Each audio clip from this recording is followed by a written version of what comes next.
Deep within the stagnation of the ancient world, beneath the murky waters of the lake of Lerna, lived a terror so profound that even the gods hesitated to speak its name. This was not merely a beast of flesh and blood, but a creature of unending malice and impossible biology. To enter its domain was to court death, not just from its jaws, but from the very air it breathed. It was the Lernaean Hydra, a serpentine monstrosity with a trait that has haunted human imagination for millennia. It was the ultimate test of futility, a problem that literally multiplied when you tried to solve it. For every head severed by a blade, 2 more would burst forth from the bloody stump, gnashing and hungry. But to understand the Hydra, we must look beyond the monster itself and into the dark genealogy that spawned it. This creature was not a random mutation of nature. It was the offspring of Typhon and Echidna, the erratic and terrifying parents of almost all Greek monsters. It was born of chaos, designed specifically to plague mankind. Typhon, the father, was a storm giant so massive his head brushed the stars, while Echidna was a half-woman, half-snake hybrid known as the mother of monsters. Together, they produced the Cerberus, the Chimera, and the Nemean lion. Yet the Hydra was perhaps their most insidious creation, placed in Lerna specifically to torment the locals and guard an entrance to the underworld. The creature made its lair in the spring of Amymone, a deep cavern that served as a portal to the realm of Hades. From here it would slither out to ravage the herds and villages of the Argolid. Its very scent was so poisonous that sleeping near its tracks could prove fatal to a mortal man. Enter Hercules, or Heracles as the Greeks knew him, driven to madness by Hera and forced to atone for the murder of his family. He was tasked with 12 labors.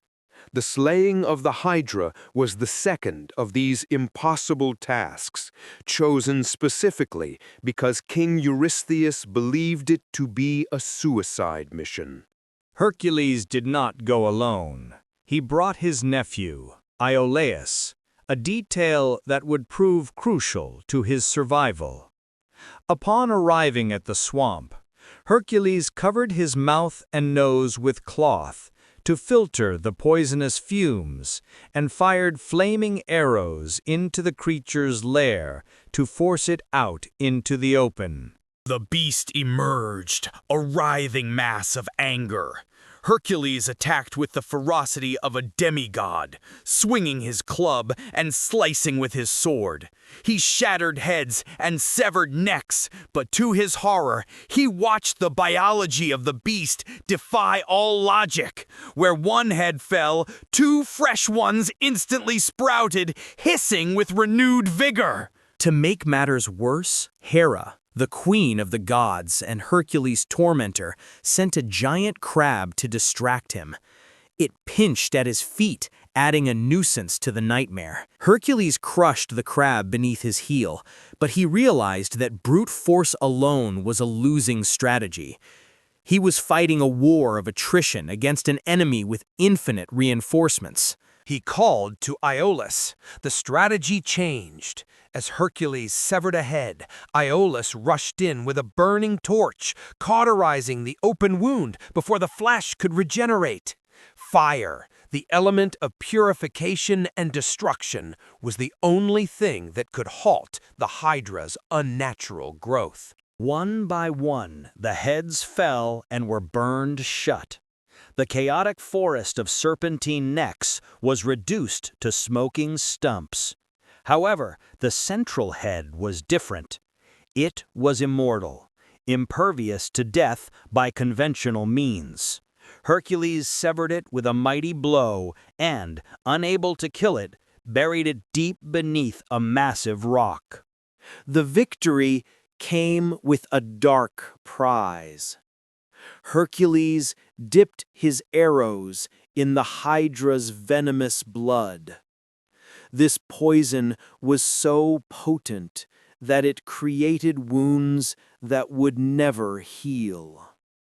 Ironically, this very poison would eventually lead to Hercules' own demise years later, proving that the Hydra's reach extended far beyond its death. But the story of the Hydra didn't end in ancient Greece. The creature evolved into a powerful symbol that survived the fall of Olympus. In the Middle Ages, the Hydra appeared in bestiaries and religious texts, often representing heresy or sin, a corrupting force that, if not burned out completely at the root, would multiply and consume the soul. This metaphor of the hydra-headed problem persists in our language today. It describes a difficulty that cannot be solved by a single decisive act. We see it in politics, in economics, and in organized crime.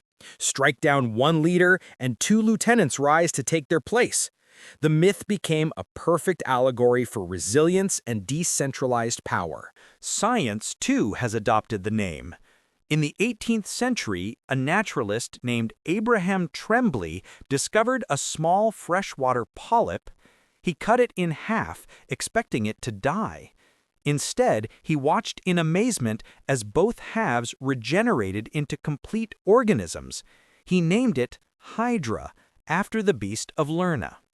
It is unlike the monster. The biological Hydra is real, and it possesses a form of biological immortality. Its stem cells are constantly renewing. It doesn't age in the traditional sense. In a strange twist of fate, the name of the beast associated with death is now borne by a creature that holds the secrets to eternal life. In modern pop culture, the Hydra remains a titan. We see it in the God of War video games, where the visceral terror of the battle is recreated for players.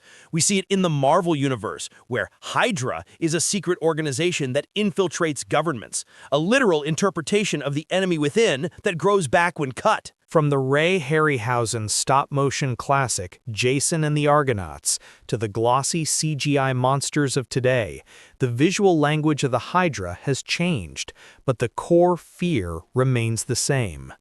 It is the fear of being overwhelmed, the fear of an enemy that defies the natural order of death. The Lernaean Hydra is more than just a monster for a hero to slay. It is a mirror for our own struggles. It represents the obstacles in life that seem to multiply the harder we fight them. It teaches us that brute force is often not enough, that we need the fire of wisdom and the help of allies to cauterize our wounds and move forward. Buried beneath a rock in the ancient Peloponnese, the immortal head is said to still be waiting. Whether as a myth, a metaphor, or a biological marvel, the Hydra never truly dies. It just waits for the next head to grow. Thanks for watching.